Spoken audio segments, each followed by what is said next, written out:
ఇక మకర రాశి వారి యొక్క ఫలితాలు. ఇక ఈ వారం మీ గోచార గ్రహగతులు చూసుకున్నట్లయితే కనుక మిశ్రమ ఫలితాలే కనపడుతున్నాయి. చాలా జాగ్రత్తగా ఉండాలి.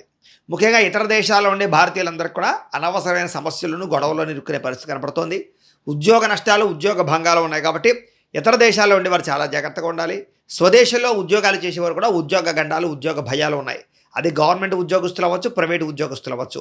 ఎవరైనా సరే ఉద్యోగపరంగా చాలా జాగ్రత్తలు తీసుకోకపోతే కనుక ఉద్యోగపరంగా ఇబ్బందులు చాలా ఎక్కువగా ఎదుర్కొనే అవకాశాలు ఉన్నాయి. జాగ్రత్తగా ఉండండి. ముఖ్యంగా విదేశీ ప్రయాణాలు కానీ, దూర ప్రయాణాలు కానీ, లేదా అనవసరమైనటువంటి ప్రయాణాలు కానీ చేయడం మంచిది కాదు. ఈ వారం విశేషంగా ప్రయాణాలకు అనుకూలంగా కనపడటం లేదు.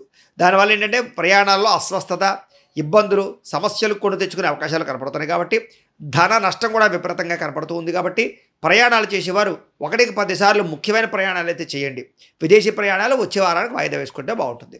ఇక తీర్థయాత్రలు కానీ, విహారయాత్రలు కానీ, లేదా రకరకాల వ్యవహారాల కోసం ఏదైనా తాపత్రయపడుతూ ఉన్నా సడన్గా అవి క్యాన్సిల్ అయిపోవడం మీకు మనస్తాపాన్ని కలగజేస్తుంది. ఏదో ఊహించుకుంటారో అది జరగక మనస్తాపం కనపడుతుంది. ఇష్టమైన వాడితో వివాహం కోసం ప్రయత్నం చేసినా ఆ వివాహాలు ఆలస్యమయ్యే పరిస్థితులు, పరిణామాలు కనపడుతున్నాయి. కాబట్టి తత్తు జాగ్రత్తలు తీసుకోండి.